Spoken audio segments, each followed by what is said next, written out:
മഹാദേവന്റെ അനുഗ്രഹം എല്ലാ ഭക്തരിലും നിറയട്ടെ.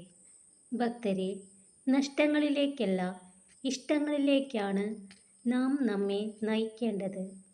ലക്ഷ്യം തീരുമാനിക്കാൻ കഴിയാത്ത ഒരാൾക്ക് വിജയിക്കാൻ കഴിയില്ല.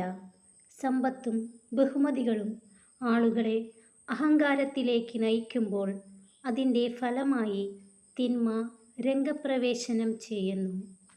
വീഴ്ചകളിൽ തളരാതെ, പരിഹാസങ്ങളിൽ പകച്ചു നിൽക്കാതെ പ്രതീക്ഷയോടെ കാത്തിരിക്കുക.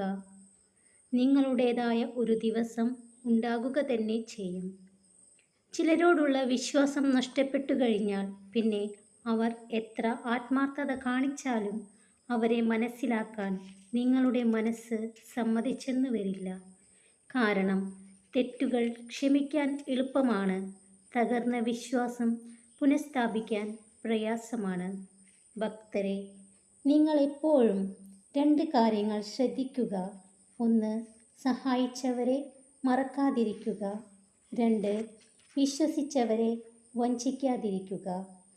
എപ്പോഴാണ് നിങ്ങൾ മറ്റുള്ളവർക്ക് ഭാരമായി തീരുന്നത് അവിടെ നിന്ന് മൗനമായി പിന്മാറണം. എവിടെയാണോ നിങ്ങൾ കരഞ്ഞത് അവിടെ നിന്ന് ചിരിക്കാൻ പഠിക്കണം. ആരാണോ നിങ്ങളെ പരിഹസിച്ചത് അവരുടെ മുന്നിൽ തലയുയർത്തിപ്പിടിച്ച് ജീവിക്കാൻ പഠിക്കണം.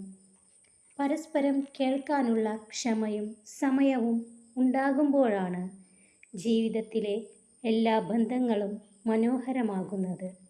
ഭക്തരെ, ഒരു മനുഷ്യൻ്റെ ഏറ്റവും വലിയ ശക്തി അവൻ്റെ മനസ്സാണ്. മനസ്സ് തളരുമ്പോഴാണ് ശരീരം തളരുന്നത്. എന്തൊക്കെ സംഭവിച്ചാലും ഉറച്ച മനസ്സോടെ നേരിടാൻ സാധിക്കണം. ഭക്തരെ, ഈ ലോകത്തിൽ ഒന്നും സ്ഥിരമല്ല. അതുകൊണ്ട് തന്നെ നിങ്ങൾ വിഷമിക്കാതിരിക്കുക. കാരണം സാഹചര്യം എത്ര മോശമായാലും മാറ്റങ്ങൾ ഉണ്ടാകുക തന്നെ ചെയ്യും. അന്യരുടെ രഹസ്യങ്ങൾ പറഞ്ഞു നടക്കുന്നവർ ചിതൽപുറ്റിനകത്ത് പെട്ടുപോയ പാമ്പിനെ പോലെ സ്വയം നശിച്ചു പോകുന്നു. നിങ്ങളുടെ സന്തോഷത്തിന് നിങ്ങളാണ് ഉത്തരവാദി. മറ്റുള്ളവർ നിങ്ങളെ സന്തോഷിപ്പിക്കുമെന്ന് നിങ്ങൾ പ്രതീക്ഷിക്കുന്നു എങ്കിൽ നിങ്ങൾ എപ്പോഴും നിരാശയിലായിരിക്കും.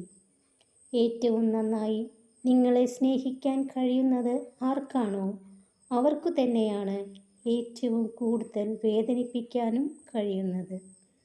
ഭക്തരെല്ലാവരും സന്തോഷത്തോടു കൂടിയിരിക്കുക. മഹാദേവന്റെ അനുഗ്രഹം എല്ലാ ഭക്തരിലും നിറയട്ടെ. ഓം നമഃ ശിവായ.